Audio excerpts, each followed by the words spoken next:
December 16, 1971, 4:31 p.m. Ramna Racecourse, Dhaka. A Pakistani general sat before the world. In front of him was a document. Beside it, a pen.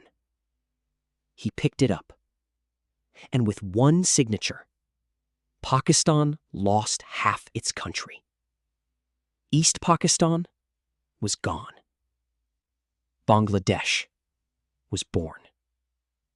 And tens of thousands of Pakistani soldiers became prisoners of war. It was one of the largest military surrenders since World War II. But this was not just the end of a war. This was the beginning of something much darker. A national wound, a military humiliation, a political collapse, and a question that would haunt Pakistan's rulers for the next 26 years. How do you make sure this never happens again? The answer would not come from speeches, not from allies, not from the United Nations, not from promises. It would come from a weapon so terrifying that enemies would have to think twice. A weapon that could not erase the humiliation of 1971, but could make sure Pakistan was never broken like that again. This is not a story about glorifying war. This is a story about fear. The fear that changed Pakistan forever. This is episode 1 of Pakistan Nuclear Files. This is the humiliation. To understand 1971, you must first understand what Pakistan actually was. Pakistan was one state, but two worlds. West Pakistan and East Pakistan were separated by more than 1,000 miles of Indian territory. Different languages, different cultures, different histories, different political realities. Religion had created the state, but religion alone could not erase geography, and it could not erase inequality. East Pakistan had more people. More than half of Pakistan's population lived in the eastern wing. East Pakistan produced jute, one of Pakistan's most valuable exports. Its fields helped bring in foreign currency. Its people helped carry the economy. But power did not live in Dhaka. Power lived in the west, in Karachi, in Lahore, in Rawalpindi, in military headquarters, in civil service offices, in rooms where Bengalis were rarely the ones making the final decision. The tragedy was not that East and West Pakistan were different. The tragedy was that one side kept asking for dignity and the other kept answering with control. Then came the language wound. In 1948, Muhammad Ali Jinnah declared in Dhaka that Urdu would be the state language of Pakistan. But Bengali was not just a language. It was identity, literature, memory, civilization. For millions of Bengalis, being asked to abandon Bengali felt like being asked to abandon themselves. The wound began in 1948.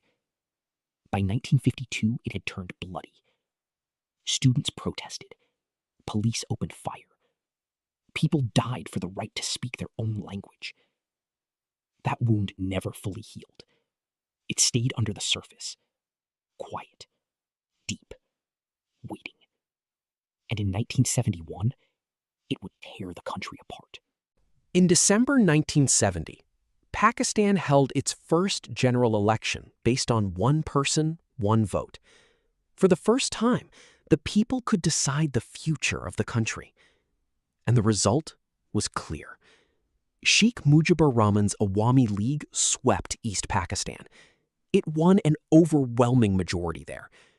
And because East Pakistan had more people, Mujib now had enough seats to become Prime Minister of Pakistan. Under democracy, the path was simple. The majority leader forms the government. The people had spoken, but the men in power were not ready to listen. President Yahya Khan delayed the transfer of power. Zulfikar Ali Bhutto, who had won strongly in West Pakistan, refused to accept a political future where Mujib ruled from the majority. According to widely reported accounts, Bhutto warned West Pakistani politicians against attending the National Assembly session in Dhaka. The message was clear. Power would not be handed over easily. Think about what had just happened. Pakistan held an election. The people voted. The majority won. And then the system refused to obey its own result. That was the moment democracy could have saved Pakistan. Instead, power killed it. The election did not cause the war. The refusal to accept the election lit the fuse. And once that fuse was burning, there was no easy way back. On the night of March 25, 1971, the Pakistani military launched Operation Searchlight. The mission was brutal in its ambition: crush the Bengali independence movement through overwhelming force. Tanks moved into Dhaka. Soldiers surrounded key locations. Dhaka University, a center of political resistance and student activism, became one of the targets. What followed became one of the most painful chapters in South Asian history. Civilian death estimates vary widely, from hundreds of thousands to as high as 3 million. Around 10 million people fled into India as refugees, creating one of the biggest refugee crises of the 20th century. The violence did not just create suffering, it internationalized the crisis. India was now carrying millions of refugees. The Bengali resistance was growing. The Pakistani state was fighting not a foreign enemy first, but its own people. In Dhaka, American Consul General Archer Blood and other U.S. diplomats reported what they were seeing. The famous Blood telegram criticized Washington's silence and used the language of genocide to describe the repression. Washington knew. But Cold War strategy mattered more than Bengali suffering. Pakistan was important to America. Pakistan was a bridge to China. Pakistan was part of a larger game. And in that game, human lives became secondary. This is where the tragedy became irreversible. Because a state can survive poverty. It can survive political disagreement. It can even survive military failure. But when a state turns its guns on the people whose votes it refused to accept, it begins destroying itself from the inside. Operation Searchlight did not save Pakistan. It broke the last emotional bridge between East and West. And once that bridge collapsed, war was only a matter of time. December 3, 1971. Pakistan launched preemptive airstrikes on Indian airfields. The goal was to weaken India's air power before India could act decisively. It failed. India entered the war openly, and in the east, the campaign moved fast. Indian forces advanced from multiple directions. The Mukti Bahini, Bengali resistance fighters, supported the campaign on the ground. Pakistani forces in East Pakistan were isolated. They were more than 1,000 miles away from West Pakistan, surrounded by hostile territory, cut off from meaningful reinforcement. With every passing day, Dhaka became more vulnerable. At sea, the crisis became part of the Cold War. The United States sent the USS Enterprise into the Bay of Bengal. The message was not subtle. America wanted India to feel pressure. The Soviet Union, aligned with India, responded with its own naval movement. South Asia had become a Cold War chessboard. But pressure could not change the battlefield. India kept advancing. Dhaka was surrounded. The Pakistani military position in the east was collapsing. On December 14, the Indian Air Force struck the governor's house in Dhaka while a meeting was taking place. The final political structure of East Pakistan was falling apart. By December 15, surrender was no longer just possible. It was unavoidable. 13 days after the war began, Pakistan's eastern wing was finished. Not after years, not after months, in 13 days. December 16th, 1971. Ramna Racecourse, Dhaka. The ceremony took place in front of cameras, journalists, soldiers, and a crowd that knew history had turned. Lieutenant General A.A.K. Niazi sat across from Lieutenant General Jagjit Singh Arora. Between them lay the instrument of surrender. The document confirmed the surrender of Pakistan's Eastern Command. Niazi signed. Arora signed. And with those signatures, East Pakistan ceased to exist. Bangladesh was born. A new country, built from language, blood, resistance, and a refusal to disappear. For Pakistan, the image was devastating. A general seated at a table, a document under his hand, a crowd watching. The army that had ruled Pakistan since 1958 had now presided over the loss of half the country. This was not just military defeat. This was institutional humiliation. A collapse of confidence. A collapse of myth. A collapse of the idea that military power alone could hold the country together. Pakistan lost territory. Pakistan lost population. Pakistan lost prestige. But most dangerously, Pakistan lost its sense of security. And insecure states make dangerous decisions. Here is the lesson Pakistan's leaders never forgot. The world does not move because you are suffering. The world moves when its interests are threatened. America knew what was happening in East Pakistan. Its diplomats reported it. Archer Blood and his colleagues warned Washington. But the Nixon administration continued to view Pakistan through Cold War strategy. Pakistan was useful. Pakistan was helping America open secret communication with China. Pakistan was an ally. And in 1971, that mattered more than Bengali lives. Declassified records show how deeply the crisis was tied to Nixon and Kissinger's geopolitical calculations. The United Nations debated. The superpowers maneuvered. India advanced.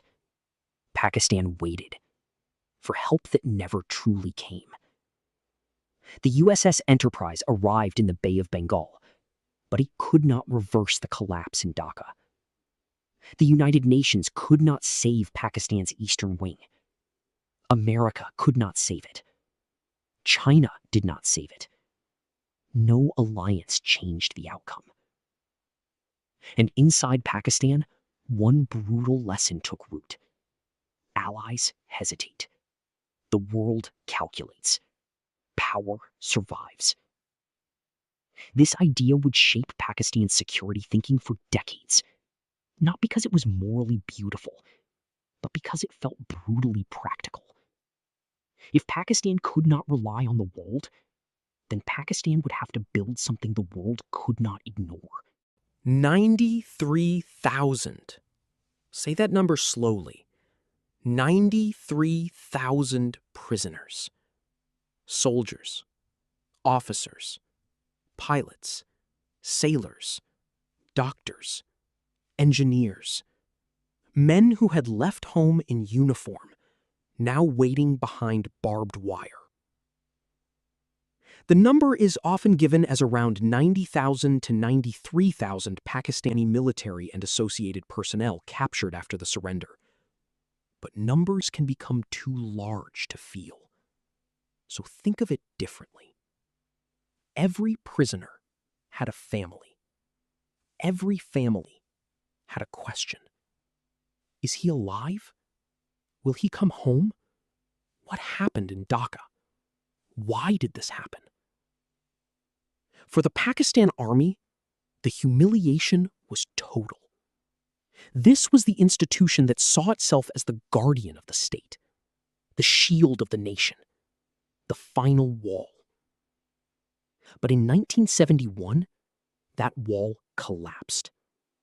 The army did not just lose a battle, it lost half a country. And institutions that experience that kind of shame do not simply move on. They remember. They study. They obsess. They ask. What power could have prevented this? What weapon could have changed India's calculation? What force could make the next war too dangerous to fight? The answer was already forming. Quietly. In the minds of politicians, in the minds of generals, in the minds of scientists. The bomb. At the United Nations Security Council, Zulfikar Ali Bhutto stood before the world. Pakistan was collapsing. Dhaka was nearly gone. The military was discredited. The country was broken. Bhutto spoke with anger, with defiance, with desperation. Then he tore up papers in the chamber and walked out. It was political theater, but it was also something more. It was the image of a state that knew it had lost. Soon after the surrender, power shifted. The military was too damaged to continue as before. Bhutto became Pakistan's leader. And within weeks, he turned toward the question that would define Pakistan's future. In January 1972, he summoned Pakistan's top scientists and engineers to Multan. The country was smaller. The army was wounded. India was dominant. And the question in the room was simple. Could Pakistan build a nuclear device? Bhutto had warned years earlier that if India built the bomb, Pakistan would follow, even if it meant eating grass or going hungry.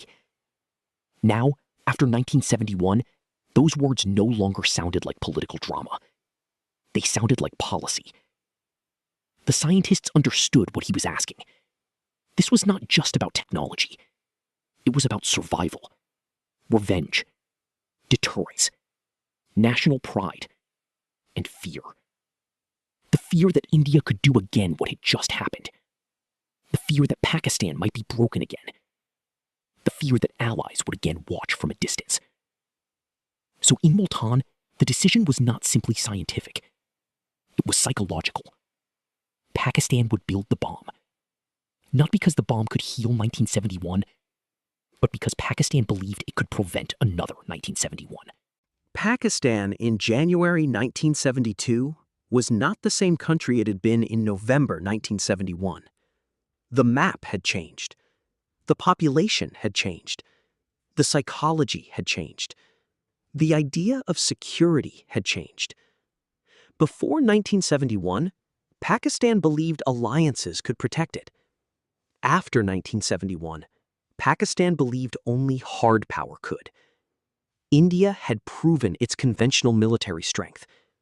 The world had proven its limits. The United Nations had proven its weakness. America had proven that allies follow interests first. And Pakistan's leaders reached a conclusion that would shape the next generation. Never again should Pakistan be left helpless. Never again should India be able to impose a military outcome without fearing unbearable consequences. Never again should Pakistan's survival depend on another country's decision. 26 years later, on May 28, 1998, Pakistan detonated nuclear devices in the Chaghi Hills of Balochistan. The mountains turned white. Pakistan became a declared nuclear power. But between Multan and Chaghi, there were 26 years of secrets. Secret facilities, foreign suppliers, American pressure, European technology, centrifuges spinning in silence. And one man, a Pakistani engineer working in the Netherlands, a man who saw India's 1974 nuclear test and decided Pakistan could not remain behind. His name was Abdul Qadir Khan. And in episode 2 of Pakistan Nuclear Files, we enter the story of the man who carried Europe's most guarded nuclear knowledge back to Pakistan. The files were protected. The technology was restricted. The world was watching. But somehow, Pakistan got the secret. And once that secret reached home, South Asia would never be the same again. Subscribe. The next file is already open. Next week, the story of A.Q. Khan, the Netherlands, stolen blueprints, and the secret road to Kahuta.